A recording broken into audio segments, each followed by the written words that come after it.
We're reorganizing the territory, my boss explained, not meeting my eyes. Your position is being eliminated. I sat across from Marcus Reed in his office at Veltrix Optics, staring at the termination letter he'd slid across his desk. The ink on the $2 million contract I'd just secured wasn't even dry yet. I understand, I replied, my voice calm despite the storm brewing inside me. Thank you for the opportunity. My name is Cassandra Doyle, a 36-year-old senior sales executive in Plano, Texas, and I'd just been robbed of the biggest commission check of my career. For 8 months, I'd poured everything into landing this client, Horizon Innovations. I'd flown across the country 12 times, sat through 43 negotiation rounds, personalized countless pitch decks, and built a relationship with their CEO that went beyond business. And now, 2 weeks before my commission would pay out, Marcus had decided my position was redundant. As I packed my desk, I noticed my coworkers stealing glances at me, their expressions a mix of pity and relief that they weren't in my shoes. Marcus had timed this perfectly, right at 4 p.m. on a Friday when most executives had already left for weekend golf games. The office politics playbook at its finest. "I'm so sorry, Cassandra," whispered Violet from accounting as she passed by. "Everyone knows this isn't right." I smiled at her, maintaining my composure.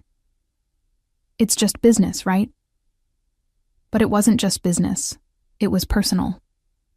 The Horizon deal wasn't just another client.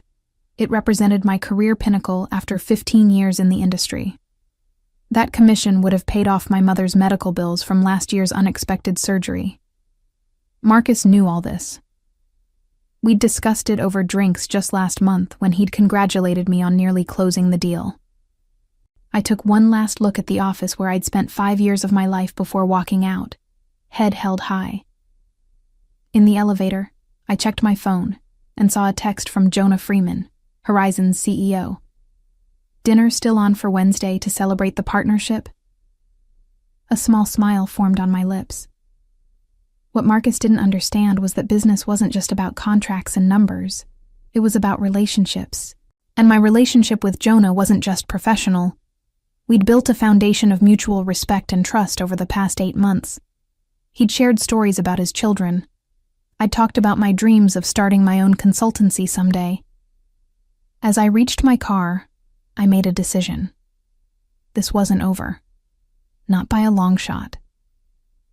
For 5 years, I'd been one of Veltrix's top performers. I'd built my client roster from scratch, turning struggling accounts into gold mines. Last year alone, I'd brought in $4.3 million in new business.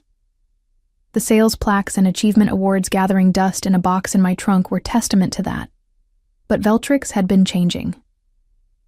3 months ago, Gregory Hansen took over as CEO, bringing Marcus Reed with him as the new vice president of sales. The whispers started immediately. They were restructuring to maximize shareholder value, corporate speak for cutting corners. I'd noticed the warning signs but dismissed them. The cancellation of the annual sales retreat. The new streamlined commission structure that somehow always calculated to less than before. The subtle pressure to hand over client relationships to the account management team. My closest colleague, Thomas, had warned me. "They're pushing out the old guard, Cass," he'd said over lunch. "Replacing experienced salespeople with fresh graduates they can pay half as much." I didn't believe it would happen to me. Not with my numbers. Not with the Horizon deal so close to closing. Growing up, my father always told me, "In business, loyalty goes both ways." He'd worked 30 years at the same company, climbing from the mailroom to management. But that world was gone. Today's corporate landscape rewarded the ruthless, people like Marcus who viewed employees as expendable resources. As I drove home, I called my mother. I couldn't bring myself to tell her about being fired. Not yet. Not when I'd promised to help with her medical bills. "How's my superstar?" she asked cheerfully. "Just fine, Mom," I lied, forcing brightness into my voice. "How are you feeling today?" "Better than yesterday, worse than tomorrow," she quipped. It was her standard response since the surgery. After hanging up, I sat in my parked car, staring at my condominium building, trying to formulate a plan. My severance would cover expenses for 3 months, but without the commission, I'd need to dip into my savings for Mom's next payment. Unless... I scrolled through my contacts until I found Jonah's number. Our weekly dinner had become a tradition during the negotiation process. He valued authenticity. It was what had drawn Horizon to Veltrix in the first place. Or more accurately, to me. I hesitated for only a moment before pressing call. The line rang twice before Jonah's familiar voice answered. Cassandra, I was just thinking about you. Still on for Wednesday? Absolutely, I replied. But Jonah, there's something we need to discuss. Wednesday evening found me at La Cantera, an upscale restaurant in downtown Plano, where Jonah and I had celebrated the verbal agreement 2 weeks prior. I'd arrived early, selected a private corner table, and ordered a bottle of Jonah's favorite Cabernet. When he arrived, his smile faltered as he read my expression. Something's wrong, he said, sitting down. I took a deep breath and laid out the facts. No emotional embellishments, no pleas for sympathy. Just the truth. I'd been terminated 2 weeks before my commission would have paid out on the deal I'd architected from initial contact to signed contract. That's... Jonah's face darkened. That's contemptible. It's just business. I repeated the phrase that had become my bitter mantra. No. Jonah set down his wine glass with deliberate care. Business is about relationships and integrity. Without those, it's just theft wearing a suit. Coming from the CEO of a $500 million technology company, the words carried weight. What will you do? He asked. I've received an offer from Crystalline Systems, I said, referring to one of Veltrix's main competitors. They've been trying to recruit me for years. Jonah nodded slowly, his analytical mind working through the implications. And our contract with Veltrix? Has a 14-day rescission clause, I said. We reviewed it together, if you recall. Either party can withdraw without penalty within 2 weeks. I wasn't asking him to cancel. I would never explicitly ask that of him. The decision had to be his, based on his own business judgment. Jonah stared at me for a long moment, then pulled out his phone. Harold, he said to his legal counsel, pull the Veltrix contract. I want to invoke the rescission clause first thing tomorrow. He paused, listening. Yes, I'm certain, and clear my morning schedule for a call with their leadership. After hanging up, he looked at me.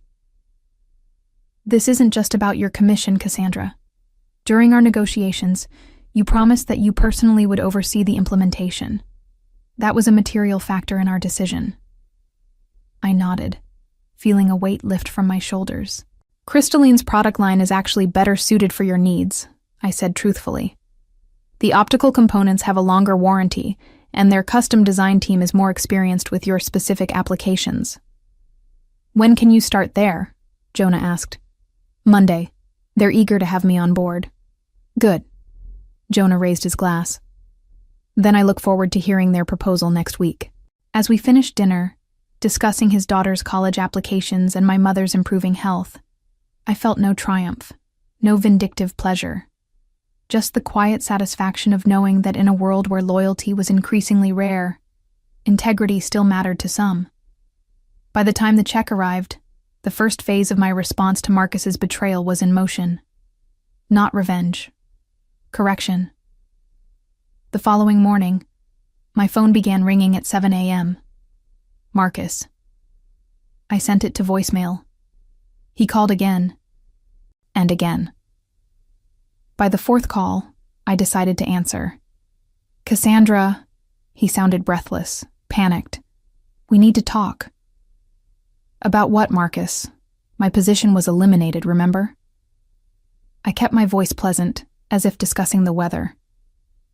Horizon just canceled their contract. Jonah Freeman personally called Gregory and pulled out of the deal. His voice tightened. Did you have anything to do with this? How could I? I don't work for Veltrix anymore. Listen. His tone shifted to conciliatory. There's been a misunderstanding. We want to bring you back. Same position, better compensation package. The territory reorganization has been postponed. I almost laughed at the transparency of it. That's a generous offer, Marcus, but I've already accepted a position with Crystalline Systems. I start Monday. The silence on the other end was deafening. Crystalline, you can't do that. Your non-compete doesn't apply when I've been terminated without cause. I finished for him. Page 4, paragraph 3 of my employment contract. I reviewed it with my attorney yesterday. Another long pause. What did you tell Freeman? The truth, that I was terminated shortly after securing his business. Damn it, Cassandra. The mask of professionalism slipped. Do you have any idea what you've done? The board is going ballistic. This was a cornerstone deal for the quarter. It sounds stressful, I said, feeling a strange sense of calm. I should let you go so you can handle that situation. Best of luck, Marcus. As I ended the call, I received a text from Violet. Office is chaos. Gregory called emergency meeting. Marcus looks like he's about to explode. I didn't respond. Instead, I drove to Crystalline's headquarters for an early meeting with their executive team. The gleaming glass building stood in stark contrast to Veltrix's aging office park. Inside, I was greeted by Eleanor Walsh, the CEO who had been courting me for years. Welcome to the team, Cassandra, she said, her handshake firm. We're thrilled to have you. Thank you for the opportunity, I replied, the words carrying more sincerity than when I'd said them to Marcus. Eleanor led me to a conference room where the executive team waited. Cassandra's joining us from Veltrix, she announced. And she's already creating waves. Horizon Innovations canceled their contract with Veltrix this morning. The executives exchanged glances. Now, Eleanor continued, we have a narrow window of opportunity here. Cassandra has a relationship with Horizon's CEO. We need to move quickly to present our solution before their procurement team looks at other options. I cleared my throat. I've tentatively scheduled a meeting with Jonah next Wednesday. He's expecting our proposal. Eleanor's smile widened. Perfect. Let's make sure it's irresistible. For the next 3 days, I worked with Crystalline's product team to create a custom package for Horizon. Unlike Veltrix's one-size-fits-all approach, we tailored every aspect to their specific needs. The pricing structure I proposed was actually lower than Veltrix's, with better terms and stronger guarantees. This could be a $2.5 million deal, noted the finance director after reviewing my numbers. With expansion potential to $4 million within 2 years, I added. By Monday afternoon, my phone had accumulated 8 voicemails from Marcus and 3 from Gregory, each more desperate than the last. The final one came just as I was leaving Crystalline's office. Cassandra, this is Gregory Hansen. Whatever Crystalline is paying you, we'll beat it. Name your price. We need you back. I deleted it without responding. Some bridges, once burned, weren't worth rebuilding. Wednesday arrived with unexpected tension. Despite my confidence in Crystalline's superior offering, years in sales had taught me that nothing was certain until contracts were signed. As our team prepared to leave for the meeting with Horizon, I received a text from a number I didn't recognize. It's Thomas. Used Violet's phone. Urgent. Marcus is meeting with Jonah right now, offering 30% discount plus free implementation. My stomach dropped. Marcus was making a desperate countermove. I showed the message to Eleanor. Can we head over now? I asked. I think we may need to get ahead of this.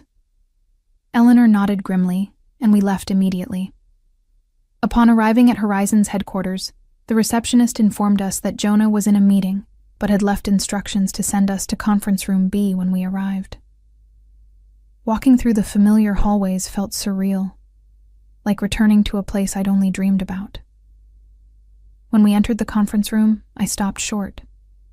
Sitting at the table was not only Jonah but Marcus, looking smug, and Gregory, who seemed surprised by our entrance. "Cassandra," Jonah stood, smiling warmly. "Perfect timing. These gentlemen from Veltrix were just explaining why I should reconsider my cancellation." Marcus's expression shifted from confidence to discomfort as I introduced Eleanor and the Crystalline team.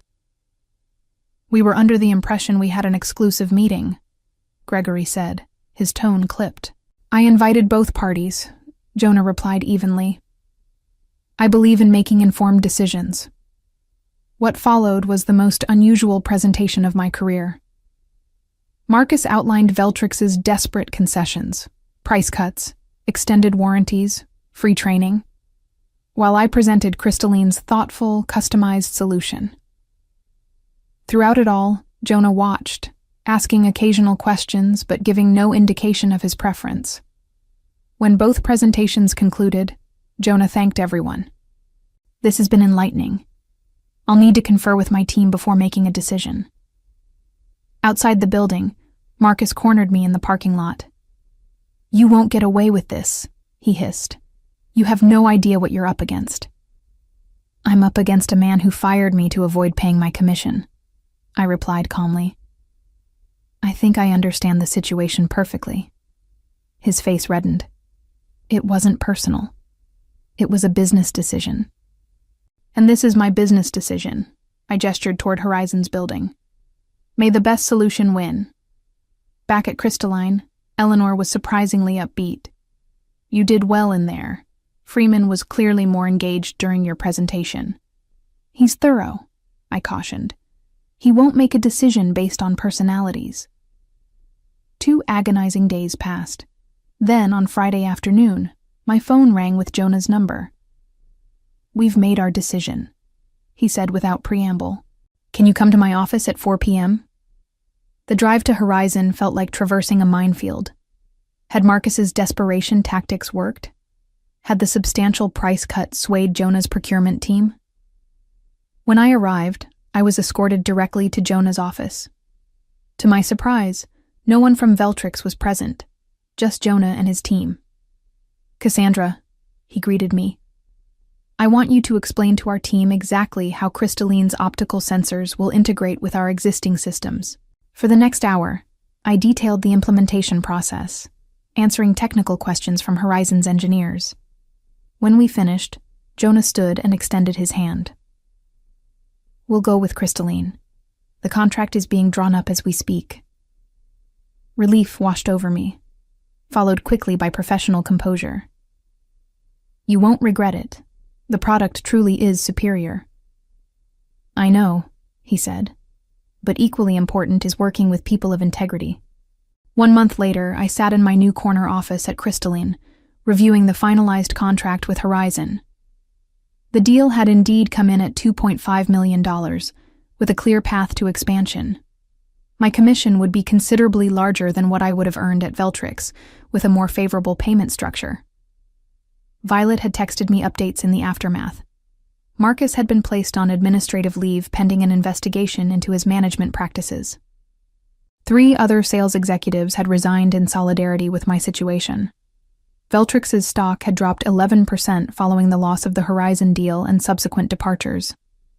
But the most satisfying development came that morning in the form of an email from Harold, Horizon's legal counsel. He'd forwarded me an internal message from Jonah to his executive team. Our decision to partner with Crystalline over Veltrix wasn't just about pricing or product specifications. It was about aligning ourselves with a company that demonstrates the values we espouse. When Veltrix terminated Ms. Doyle immediately after she secured our business, explicitly to avoid paying her commission, they revealed their true corporate character. Such short-sighted greed doesn't align with our long-term partnership goals. Crystalline, by contrast, recognized talent and integrity and moved decisively to acquire it. That's the kind of business instinct we respect. I printed the email and pinned it to my wall, not as a trophy, but as a reminder of what truly mattered in business. Eleanor stopped by my office that afternoon. "I just got off the phone with Bedford Industries. Apparently, their procurement officer heard about how we acquired the Horizon contract and wants to discuss moving their business to us. I raised an eyebrow. Bedford. They've been with Veltrix for years. 7 years, she confirmed, worth about $1.8 million annually. They're concerned about stability and leadership over there. Word was spreading. What Marcus had done to me wasn't just an isolated incident of corporate callousness. It was becoming a cautionary tale in our industry. That evening, as I was preparing to leave, my assistant forwarded a voicemail from Gregory Hansen. "Cassandra, this is Gregory. I want you to know that Marcus Reed no longer works at Veltrix. His actions were not authorized by me or the board. We'd still like to discuss your potential return. Please call me." I deleted the message without a second thought. My new office had a view of the downtown skyline. My team was skilled and motivated. My compensation package included equity in a growing company that valued relationships over quarterly numbers. More importantly, I'd received a call from my mother's doctor that morning. The latest tests showed significant improvement. With my new financial situation, I'd been able to move her to a better specialist, one not covered by her insurance. As I drove home, I reflected on the past 5 weeks. I hadn't sought revenge when Marcus betrayed me. I'd simply ensured that consequences found him through his own actions. I hadn't torn down Veltrix. They'd undermined themselves by prioritizing short-term gains over sustainable relationships. My phone buzzed with a text from Jonah. "Implementation team says everything's ahead of schedule. Dinner next week to celebrate?" "Absolutely," I replied. "First round's on me." My father's words about loyalty going both ways echoed in my mind. While the corporate world had changed since his time, some principles remained eternal: integrity, relationships, and the understanding that how you treated people always came back to you in the end. Marcus had taught me a valuable lesson, though not the one he intended. In business, as in life, your reputation wasn't built on what you said, but on what you did, especially when you thought no one was watching. 6 months after joining Crystalline, I stood at a podium accepting the Sales Executive of the Year award at the annual industry conference. Looking out at the audience, I spotted several familiar faces from Veltrix, including Gregory, who offered a tight smile when our eyes met. My acceptance speech was brief and focused on the importance of business ethics and relationship building. I didn't mention Veltrix or the circumstances that led to my departure. I didn't need to. Everyone in the room knew the story. Success in sales isn't just about closing deals, I concluded. It's about creating true partnerships where both sides win. When we forget that, we're no longer sales professionals. We're just transaction processors. The applause was gratifying, but what happened afterward was even more so. A steady stream of industry colleagues approached me, some to offer congratulations, others seeking advice, and a few, quietly, inquiring about opportunities at Crystalline. Bedford Industries had indeed moved their business to us, followed by 2 other major Veltrix clients. Our company's market share had grown 15%, while Veltrix's had declined by almost 20%. Jonah found me at the reception afterward. "Congratulations," he said, clinking his glass against mine. "Well deserved." "Thank you for taking a chance on Crystalline," I replied. "How's the implementation going?" "Ahead of schedule and under budget," he said. "Your team is exceptional." "They are," I agreed, "and so is yours." We chatted briefly about future projects before he was called away by another associate. As I watched him leave, Eleanor approached. "Have you seen this?" she asked, showing me her tablet. The headline read, "Veltrix Optics announces layoffs amid continuing market struggles." The article mentioned that Gregory Hansen had stepped down as CEO, replaced by the board chairman as interim leadership. I felt no joy at the news, only a sense of inevitability. The autumn wind scattered leaves across the sidewalk as I approached the care facility where my mother now lived. Thanks to my improved financial situation, she had a private room in the best rehabilitation center in Plano, with daily physical therapy and cutting-edge treatments. "There's my girl," she beamed as I entered, setting aside the book she'd been reading. At 68, she still had the sharp wit and warm smile that had guided me through life's challenges. "How's the new medication working?" I asked, taking the chair beside her bed. "The doctor says I'm responding better than expected," she replied. "I might be able to move back to my own place by Christmas." "That's wonderful, Mom." "And how's my corporate warrior doing? Still conquering the business world?" I smiled, updating her on recent developments. I'd been promoted to Vice President of Strategic Accounts at Crystalline, with a team of 12 sales executives reporting to me. The Horizon implementation had been so successful that they'd expanded the contract to include 2 additional divisions, bringing the total value to $3.8 million. "You know what your father would say about all this," she said, a wistful look crossing her face. "Success is best when it's earned honestly," I quoted. She nodded. "He would be so proud of you, Cassandra. Not just for your achievements, but for how you've achieved them." After leaving the facility, I drove to a local coffee shop where I'd agreed to meet Thomas. He'd left Veltrix the previous month and had been interviewing with several companies. "I've got good news," he said as soon as I sat down. "I accepted an offer from Meridian Technologies." "Congratulations. Sales position?" "Sales director," he replied, unable to contain his grin. 15% higher base than Veltrix, better commission structure. "They're lucky to have you," I said sincerely. "I almost called Marcus to thank him," Thomas joked. "Being associated with Veltrix these days is like having a golden ticket to the competition." As I built my new team and career at Crystalline, I occasionally thought about Marcus and the lesson he had inadvertently taught me. In the end, how we treat others determines not just their fate, but our own. My revenge wasn't in destroying him. It was in succeeding despite his attempt to devalue my contribution. The greatest vindication wasn't watching his downfall, but creating my own ascent.